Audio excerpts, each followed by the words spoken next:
ನಮಸ್ಕಾರ. ನಮಸ್ಕಾರ ಸರ್. ಧನಂಜಯ ಅಂತೇಳಿ ಅಂಕೂರ್ ಸೀಡ್ಸ್ ಕಂಪ್ನಿಯಿಂದ ಬಂದೀವಿ. ಸರಿ ಸರ್. ನಿಮ್ಮ ಹೆಸರೇನು ಸರ್? ದೊಡ್ಡಲಿಂಗನಾಯ್ಕ. ದೊಡ್ಡಲಿಂಗಾಯತ. ಯಾವ ಊರು? ಸುತ್ತೂರು ಸರ್. ತಾಲೂಕು? ನಂಜನಗೂಡು. ನಂಜನಗೂಡು. ಡಿಸ್ಟಿಕ್ಕು?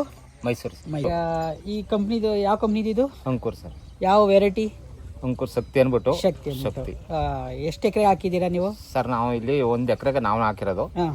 ನಮ್ಮ ಅಕ್ಕಪಕ್ಕದಲ್ಲೆಲ್ಲ ಸುಮಾರು ಬೇಜಾನ್ ಹಾಕಿದ್ದಾರೆ. ಬೇಜಾನ್ ಹಾಕಿದ್ದಾರೆ. ನಿಮಗೆ ಬೇರೆ ಬೇರೆ ಕಂಪ್ನಿ ಹಾಕಿದ್ದೀರಿ ಇಲ್ಲಿವರೆಗೂ, ಅದಕ್ಕೂ ಇದಕ್ಕೂ ಡಿಫ್ರೆನ್ಸ್ ಏನು ಅನಿಸ್ತಾ ಇದೆ ಸರ್? ಇದು ಗಿಡ ಹೈಟ್ ಆಗಿ ಬಂದಿದೆ. ಎಷ್ಟು ಅಡಿ ಬಂದಿದೆ? 3.5 ಅಡಿ ಇದೆ. ತೆನೆ ಕಾಳು ಎಲ್ಲ ಚೆನ್ನಾಗಿದೆ. ಎಲ್ಲ ಭತ್ತಗಿಂತ ಚೆನ್ನಾಗಿದೆ ಸರ್. ಇದು ಮಾತ್ರ ಸಣ್ಣಾಗಿ ಉದ್ದಾಗ ಸಣ್ಣಾಗಿದೆ. ನಿಮಗೆ ಪರವಾಗಿಲ್ಲ, ಇಳುವರಿ ಎಲ್ಲ ಚೆನ್ನಾಗಿ ಕೊಡುತ್ತೆ ಅಂತೀರಾ? ಥಂಡಿ ಆಗಿರ್ಬೋದು, ರೋಗಕ್ಕೆ ಬೇರೆ ರೋಗದ ಯಾವ್ದು ಇಲ್ಲ ಸರ್. ರೋಗ ಏನು ಸದ್ಯಕ್ಕೆ ಏನು ಬಂದಿಲ್ಲ. ಏನು ಬಂದಿಲ್ಲ, ಯಾವ್ದು ಆಗಿಲ್ಲ. ನಾವು ಯಾವ್ದು ಸ್ಪೇರ್ ಯಾವ್ದು ಮಾಡೇ ಯಾವ್ದು ಮಾಡಿಲ್ಲ. ಎಲ್ಲ ಇಡೀ ಪ್ಲಾಟ್ ಒಂದೇ ಸಮ ಇದೆಯಾ? ಒಂದೇ ಸಮಯ ಇದೆ ಸರ್. ಇಳುವರಿ ನಿಮ್ಗೆ ಚೆನ್ನಾಗಿ ಬರುತ್ತೆ ಅಂತಿದೆ. ಈ ಬೇರೆ ಭತ್ತ ಅಂದ್ರೆ ಇಳುವರಿ ಚೆನ್ನಾಗಿ ಬರುತ್ತೆ ಅಂತ ಈ ಸತಿ ನಾವು ಗೊತ್ತಾಗಿದೆ. ನಿಮ್ಗೆ ಅನಿಸ್ತಾ ಇದೆ? ಅನಿಸ್ತದೆ. ಓಕೆ, ನಮಸ್ಕಾರ. ನಮಸ್ಕಾರ.